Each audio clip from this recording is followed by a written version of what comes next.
প্রিয় দর্শক শ্রোতা, আসসালামু আলাইকুম। আমি মুস্তাফা আমিনুল হক আপনাদের প্রীতি ও শুভেচ্ছা জানাচ্ছি। আজ ৫৫তম স্বাধীনতা দিবস। বাংলাদেশের ইতিহাসে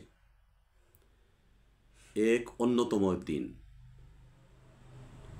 যা বাংলাদেশকে পৃথিবীতে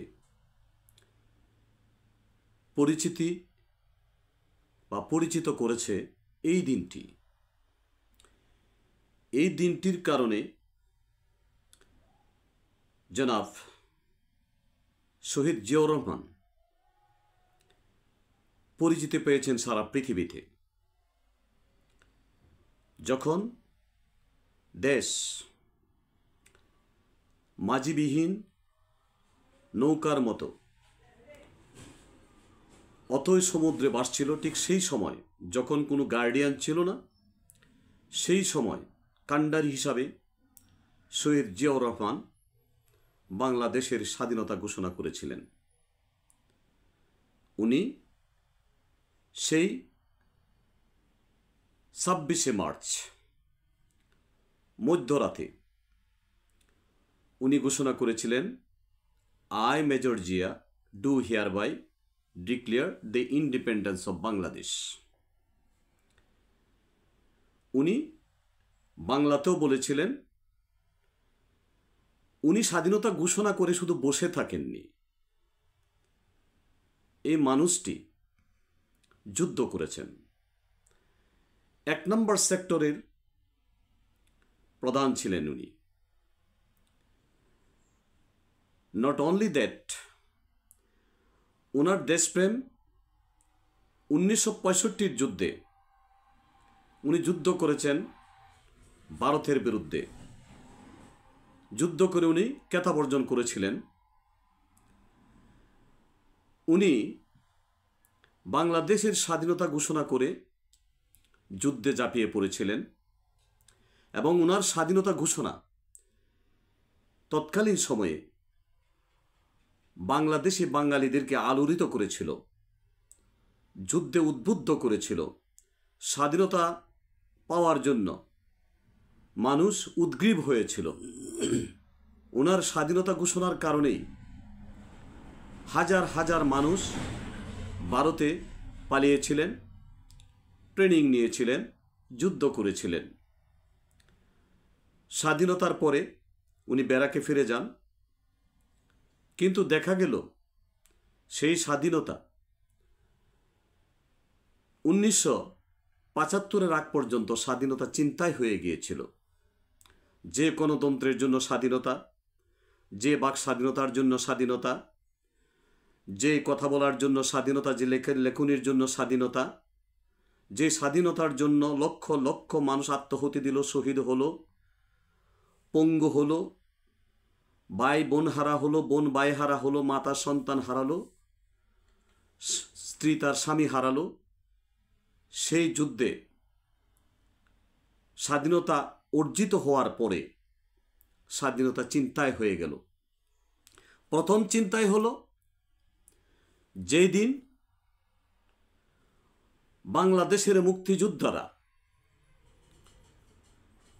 অস্ত্র সমর্পণ করে অথবা সারেন্ডার করে পাকিস্তানি সৈন্যরা, সেই দিন মুক্তিযুদ্ধের সর্বাধিনায়ক উসমানী সাহেব উপস্থিত ছিলেন না, ওনাকে উপস্থিত থাকতে দেওয়া হয়নি। ভারত পৃথিবী থেকে বুঝিয়েছে এই যুদ্ধটা পাকিস্তান এবং ভারতের মধ্যে। আমাদের যে স্বাধীনতা যুদ্ধ, আমাদের যোদ্ধারা যে যুদ্ধ করেছে, তার কোনো পরিচয় পৃথিবীতে ছিল না সেদিন। স্বাধীনতা সেদিনে চিন্তাই করেছে ভারত আমাদের কাছ থেকে। আমরা বুঝেও, জাতি বুঝেও কিছু করতে পারে নাই, আমরা ছিলাম অসহায়। তখন বাংলাদেশের বিভিন্ন প্রান্তরে ভারতের পতাকা উঠছিল, সীমান্তের আশেপাশে বিভিন্ন জায়গায় বাংলাদেশের। শেখ মুজিবুর রহমান সাহেব উনি পাকিস্তানের কারাগারে আসলেন, দেশের হাবভাব কিছুই বুঝলেন না। তারপরে সরকার আসলো, হাসিনা সরকার এসে তো জিয়াউর রহমানের অবদান টোটালি অস্বীকার করে বসলো। কেউ কেউ ওনাকে রাজাকার বলতেও কুণ্ঠিত হলেন না। যাচ্ছে তাই যা বলার ইচ্ছা তারা বলতে লাগলো, জিয়াউর রহমান সম্বন্ধে যা বাজে বাজে বক্তব্য বলল এই 17টি বছর। অথচ পৃথিবীর রাষ্ট্রনায়করা, ইভেন ইন্দিরা গান্ধী, উনি নিজে বলেছেন 1971 সালের 6 নভেম্বর এই যে কলম্বিয়া স্টেট ইউনিভার্সিটিতে উনি যে বক্তৃতা দিয়েছিলেন, সেই বক্তৃতায় উনি বলেছিলেন যে শেখ মুজিবুর রহমান স্বাধীনতা ঘোষণা করেননি, এখনো আপোষ করার অনেক কিছু রয়েছে। একথা ইন্দিরা গান্ধী বলেছিলেন, রেকর্ড রয়েছে। এগুলো কথার কথা নয়। মোরারজি দেশাই বলেছেন যে আপনার কণ্ঠে স্বাধীনতার শেষ ঘোষণা এসেছিল, প্রথম ঘোষণা এসেছিল। Not only that, Jimmy Carter, সেই মার্কিন যুক্তরাষ্ট্রের প্রেসিডেন্ট, উনি বলেছেন সে নথিপত্রে তাই ছিল যে জিয়াউর রহমান স্বাধীনতা ঘোষণা করেছেন, কিন্তু স্বাধীনতা ঘোষণা করে স্বাধীনতার সুফল উনি প্রেসিডেন্ট হতে চাননি, কিছু হতে চাননি, উনি ব্যারাকে ফিরে গিয়েছেন সেদিন। তাই আজকের এই যে 55তম স্বাধীনতা, এই স্বাধীনতাকে অর্থবহ করার জন্য নতুন করে যে 24 যে জুলাইয়ের 14 জুলাই থেকে 5 আগস্ট পর্যন্ত যে অভ্যুত্থান হলো, যে মানুষ শহীদ হলো, যে পরিবারগুলো খালি হলো, পঙ্গু হলো হাজার হাজার মানুষ, আমরা বারবার স্বাধীনতা হারাতে লাগলাম। যতবার আওয়ামী লীগ ক্ষমতায় এসেছে ততবারই স্বাধীনতা নিয়ে আমাদের নতুন করে যুদ্ধ করতে হয়েছে, লড়াই করতে হয়েছে, সংগ্রাম করতে হয়েছে স্বাধীনতার জন্য।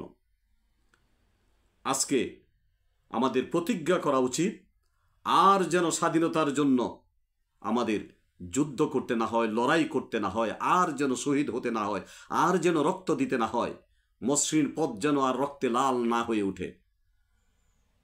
এই প্রতিজ্ঞা আশা রেখে আল্লাহ সবাইকে হেফাজত করুন। আসসালামু আলাইকুম।